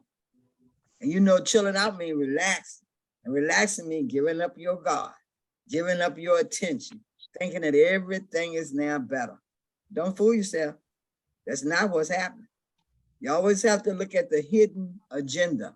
That's right. I remember the first time I heard that word, I was a supervisor. I had 12 people working under me. And my boss called me in the office for a meeting because he had to go to a meeting. And he said, well, my name was Myra at the time. And my name still is Myra, but I don't call myself that all the time. But he said to me, Myra, I'm going to tell you something. You probably never heard of it. I'm going to this meeting. And they sent us the agenda. But that's not the agenda I'm working on. I'm working on the hidden agenda. I said, what's a hidden agenda? He said, the agenda behind the agenda. Don't let life fool you. This is my supervisor. Brother Everett, something, I can't think of his last name. His first name was Everett. And that's what he taught me. So from that day until this day till tomorrow day, I'm looking for the hidden agenda. When I found out that Alexander Haig and Henry Kissinger had put together a plan called Global 2000, it's right there, and go to Google, you can Google it. And they were talking about me. They were talking about killing me. Me meaning everybody that looked like me. When I found out about the Rockefeller plan, the World Population Control Board, everybody thinks the devil hides stuff. The devil don't hide nothing. The law that the devil works under is that he has to reveal himself. That's the law. But you ain't got to see him. There ain't no law saying you got to see him. That's a deception. That's the deception, the delusion, all of that. Yeah, So I'm just saying, the self-deception is the biggest problem. Well, they work on that. It is not that you just woke up and was self-deceived. The first thing the Bible says is God made you in his own image. So they use that as the key, and they're continually putting images in your face. And those images is what you follow, So we got to be careful, not locking your heart down, because we are talking about the heart chakra, but releasing your heart so that it can do its job. Your heart warns you when things ain't right. Your heart, you go at a place and you say, stop watching what you do. Watch what you do. You go into a place, you put your hand right here. Coach you say, it don't feel right in here. You don't go, it don't feel right in here. You don't grab your stomach. You grab your heart. Oh, it don't feel right in. Listen to your heart. Hear what it's saying. See, you don't have to ask nobody. Is this a good place you think we should go in here? The reason you ask is because you already know. That's right. We Don't just fool your choose. own self. These people are working on fooling you 24 hours a day with their images. Just like I told you before. And I asked my great nephew's girlfriend, why you wear them raggedy pants? And she said, because it's the style. I said, well, why don't you take your own old jeans and cut them up yourself?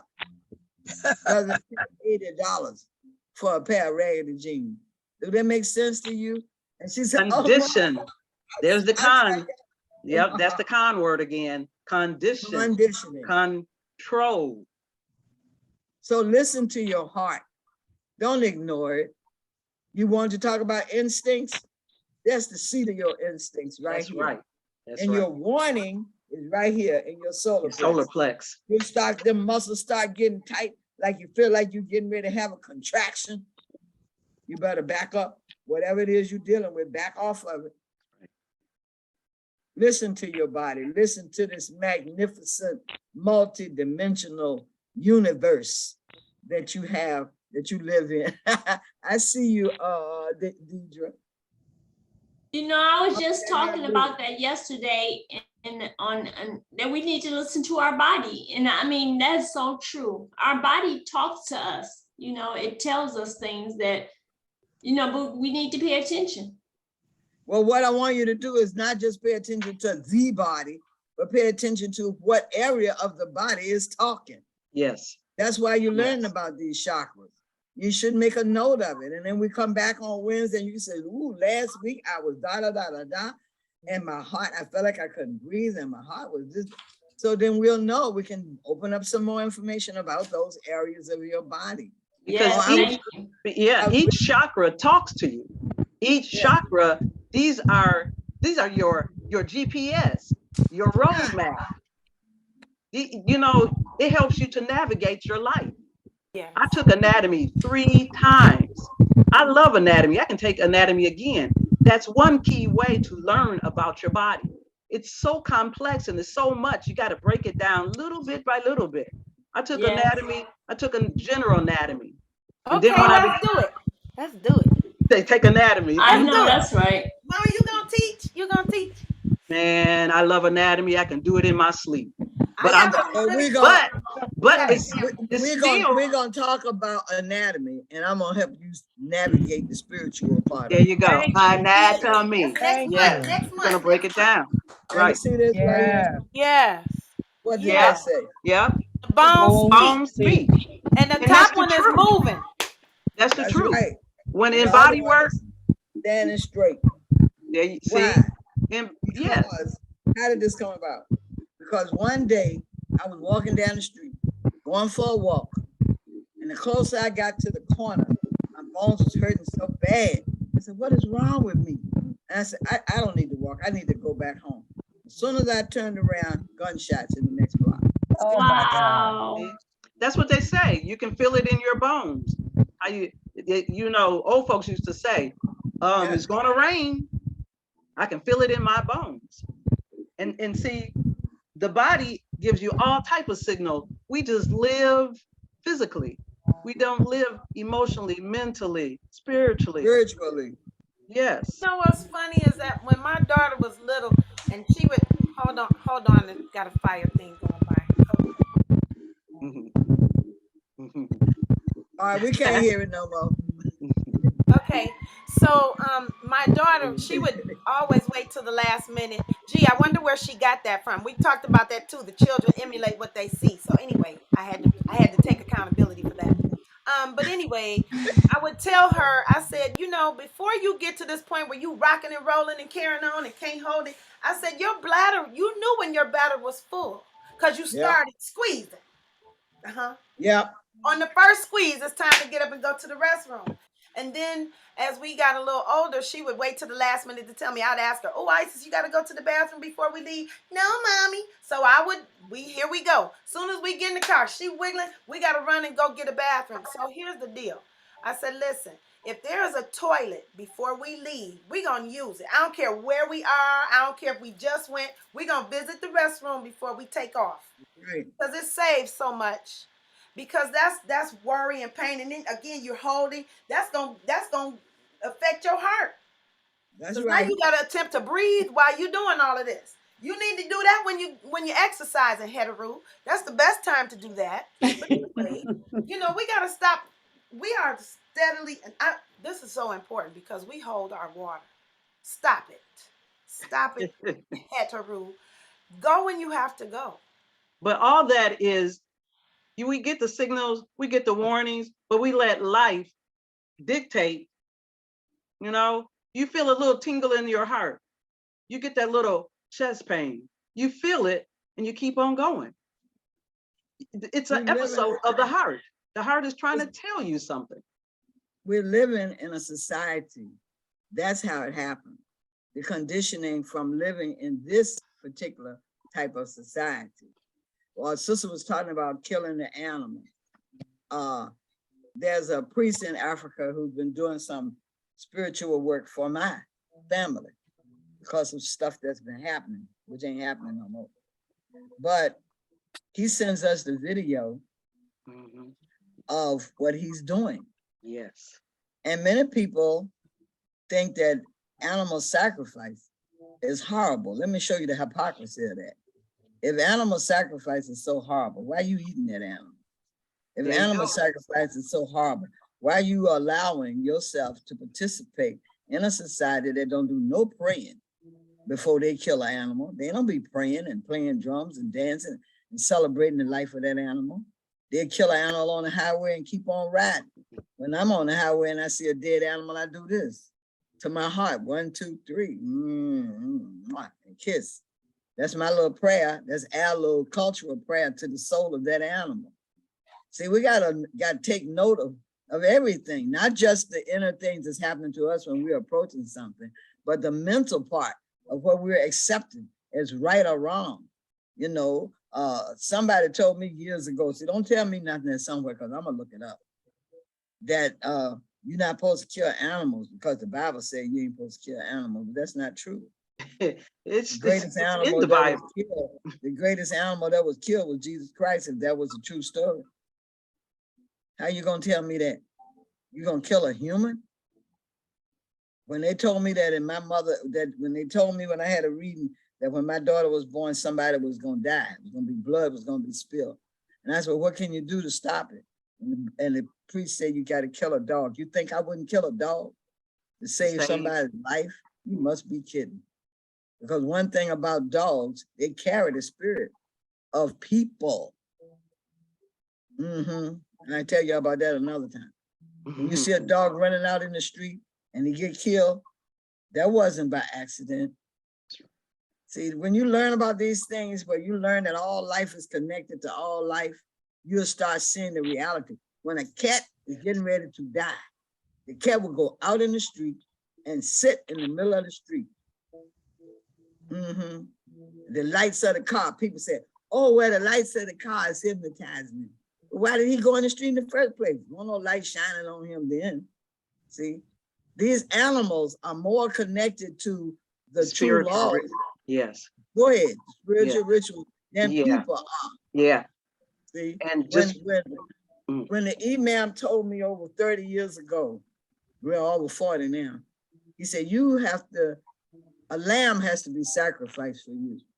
I said, See, back then, in the world, you're going to get me to do no sacrifice.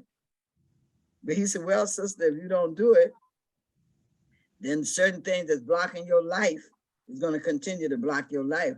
This isn't coming from me. This is coming from Allah. He was a Muslim. I ain't know they did that. So I said, okay, all right, whatever y'all say. Because I ain't scared. I ain't scared because I know God. God don't let me be scared. Only thing I'm scared of is not doing what God wants me to do. I'm really scared of that. So I went on over there to New Jersey, to the place, to the corral. And he said, you just stand there and your lamb, your sheep will come to you. So I stood there. You have to remember that I never heard of none of this before. And I stood there, and about 5-10 minutes later, this sheep came and laid his head on my left hand. I will never forget that. I said, whoa. He said, that's your sheep. Took it over to Brooklyn, sacrificed the sheep. But before he sacrificed the sheep was bleating, you know, bleating, crying. That, bah, bah. Oh my God. And I was sitting there saying, well, why are they gonna do this to this sheep? And when the sheep knew that he was getting ready to leave this world, it calmed down. Calmed down. I mean, how did he know? Nobody was over there with the knife. He knew. And he put his head back just like that. And the imam went over there and slit it. And then he showed me the heart. He said, you see the heart of this lamb, this sheep? I said, yeah. He said, what color is it? I said, it's white. I thought it would be red. He said, it's white because you have a pure heart. That's why this is your sheep. And then he showed me the other person who had to have a sacrifice, and that sheep's heart was gray. He said, you see this person right there? A nice man, he's a wonderful person, but he's hiding something. See? He said, but you have a pure heart.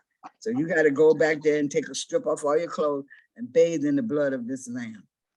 So when people tell me about the bathing in the blood of the lamb, I say, y'all ain't bathed in no blood of no lamb. I have bathed in the blood of a lamb. And I'm telling y'all this, not to make y'all gross out or anything, because it didn't, it didn't gross me out. He said I had to bathe in the blood of the lamb. I went and bathed in the blood of the lamb. And I cannot, when I think back on it, I said, wow, how did I do that? I don't know how I did that. It was, my spirit didn't feel turned off by it. I wasn't scared by it. I was free. So when we're talking about your heart, when we're talking about the anahata chakra, you got to free it. Otherwise, you're going to miss your guidance. It's through your heart and through your solar plexus that your mind has been communicated to tell your mind what is right and what is wrong. You can't listen to other people telling you what's right and wrong for them ain't right and wrong for you. Say that all the time. Yes. Yes. You on your own connection Yes. to God. Yes. Ooh, And you wow. can't take no one in that little, you can't take no one in your canoe. You got to get there on your own. And that is to know thyself. So I'm saying that to say that these people in Africa, yeah, they sacrifice the animals, but you should see all the praying that they do. They be praying over them animals. They be singing over them animals. They wash them. They clean them. They do all kinds of things. You be sitting there saying, dang, if they did that to all the animals in America that they kill, it'd be a different place. The Native Americans, the Asians, why is it every indigenous person on planet Earth do sacrifice, that, except the European? They kill for themselves. They don't kill for you. They don't sacrifice an animal for the good. They sacrifice the animals for themselves. Don't think they ain't doing it. Don't think they're not doing it, because they doing it. That's how come they have the success that they have. That's right. Queen, I don't know if you remember, but many moons ago, when I was working at the Boys and Girls Club and I was driving to work, I watched this young guy and his dog walking down the street off in the distance. It was down one of the side streets. Spirit told me, don't hit the dog. It's like, I'm not gonna hit that dog. It was like somebody threw the dog in front of my van.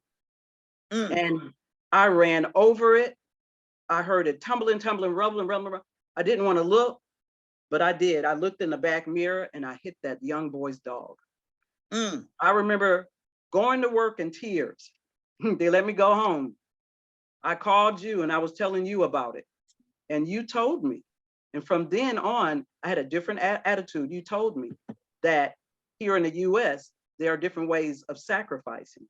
So the dog was my sacrifice.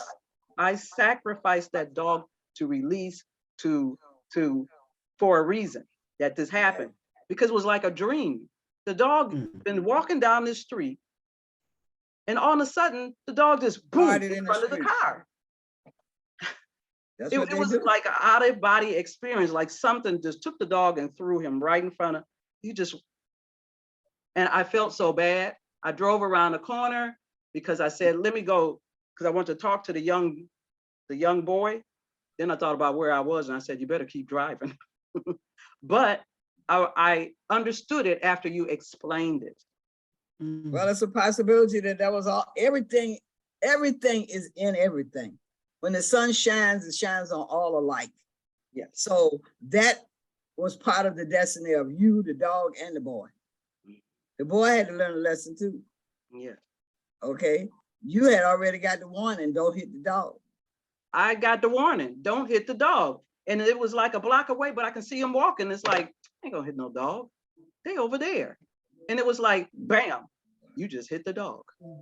See, and there's sometimes those lessons come to let you know, now that you know some other things. That was then, this is now. Now you know some other things. What could you have done? Could you have pulled over and waited until the boy got out of sight? What did your instincts tell you? What did your heart say? See, these are things, and your heart would have told you to turn but your mind would have said, you're gonna be late for work, you better get on, what are you pulling over for? You lost your mind? See, all these things, so much is going on inside of this vehicle right here that we don't know. But I know for a point of information, I'm gonna say fact, point of information that it has been told to me that when these animals, cats and dogs, get ready to leave here, they do it. They let it go. Mama Ayaba, Is I, it 10 I o'clock? I was reminded of that with the women in Africa and other cultures, but that animals, animals, the women would tell the hunters when they came back when it was enough. Ha! Yeah, let me turn it. They would tell the men, the hunters, when it was enough, so that they were not just killing the Yes. animals. Yeah. You know, they would always Yeah. say, enough, we have enough for today, No greed. for amount of time, but don't kill nothing else. And the animals, of course, they would do the sacrifice, they would do, you know, the ritual Ritual. around it. Yeah. Yeah, they would do the ceremony and stuff. But then the women, they always trusted the women, that's enough. So it was never just go out for fun like they do now. Well, I'm going hunting. Hunting for Yeah. sport. Yeah, Yeah. for sport. Yeah. Or And- the movies that you see, hunting men, hunting people, you know. oh for Lord. sport. Yeah. Mm-hmm. But Yeah. you know, on the tail end of that, I want to say thank you for bringing that up, because that's another evidence of how we're all connected and how this society of the European world has disconnected everything from everything, Mhm. including our body parts. You know, like your liver is going to be sick, but the rest of you are not. Your liver going to be infected, but your blood is not. It all connects. It's all connected. Believe me, if one affected, the other one is affected too. Well, Queens, it is 10:16. Well, we thank you all for visiting with us today. And we didn't get to dance today, but our minds danced. So think Yeah. about these things, sisters. Write down what you're grateful for every day. Write in your journal every night before you go to bed, the things you want to thank God for, and just enjoy your life and pay attention to your heart. If you And got use your congestion, tools. if you got congestion and you're coughing and you got phlegm, ask yourself, what is it that my heart is trying to say to me? And you're tense about something, like Sister was talking about, sharing your thoughts with someone. Well, find another way to say it, but get it out. But get it out. Don't lock yourself up because of somebody else. You're not a prisoner. Don't make yourself a prisoner. And I wanted to share this with y'all before we leave. I treated a person who had lupus. And when I walked in and saw the sister, the first thing I said, it was, what you guilty of? She said, I'm nothing. I said, well, then why are you locking yourself up in jail? Mm. She said, what? I said, okay, let me break this down to you. You have locked yourself inside your body. Mm. And they told you it's lupus. Lupus is just another form of arthritis. And if you've locked yourself inside your body, you got to go inside your mind and find out why you feel you need to be punished. Wow. Because you've done nothing. I don't care what you've done. You've Mhm. done nothing to be punished like this. Mm. Same thing with people I've worked with who had arthritis. See, I learned from Dr. Africa how to deal with things, approach it physically. But what I know spiritually, it just is from my grandma. So I know why people do what they do. And my first treatment is release whatever that is in your head that causes you to think you need to be punished. People who have arthritis, like rheumatoid arthritis, it kind of really lock you down. It's something they've done in their life that they feel guilty about. And the subconscious level in their psyche, they feel they need to be punished. See, we are our own judge and jury, but we shouldn't be. My art is our judge.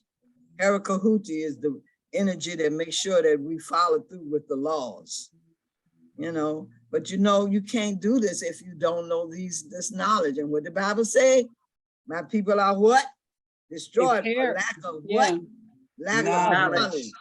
My people perish for lack of knowledge. And because you turned away from knowledge, you will be no priest unto me. And I will turn away from your children. That's a verse everybody need to have at the top of their brain. See, and how does God turn away from your children? I don't know all the ways, but one way is when you don't know nothing, you can't teach your children nothing. Yeah. And that trickles down. Ooh, Yes. I we love we y'all. Thank witnessed it. y'all for having us. And Love you all. Love you. next Thank you. Wednesday, we want to hear what you're grateful for. Next Wednesday is the 5th chakra. It's the throat chakra. It's Tahuti. It's words. It's communication. And the color is blue. I'm gonna try to bring y'all a Tahuti meditation, guided meditation for next Wednesday. I think y'all will really, really enjoy it. So you're not going to do it? What? What you just said, because you said you was going to try. Oh Lord! Uh-oh. Bishop. That's 2 sets. That's 2 sets. Yes. Okay. Let me get down on the phone good for real. Okay. Next Wednesday, I will bring the Tahuti guided meditation. Ashe. Right. Y'all have a blessed week, rest of the week. Love everybody. Love you. Come on with the hugs. Give yourself a hug. You only have Oh, one Hold them you. arms up. Hold Make them the arms best up. of you. Yes. Make the best of it. Yes. And hug Now the hug the world. world. After you done healed yourself, now give everybody else a hug. Hold them Yes. up. Yes. Hold them up. World, Hold them up. Ashe, Hold 'em up. Elizabeth. See you make it a next. better place for you and for me and Yes. the entire human race. Yes. Amen. Love y'all. Peace. Okay, good morning. Thanks for Peace waking me and Peace, up. blessings. Lolly. All right, Love to you Omani. all. Bye.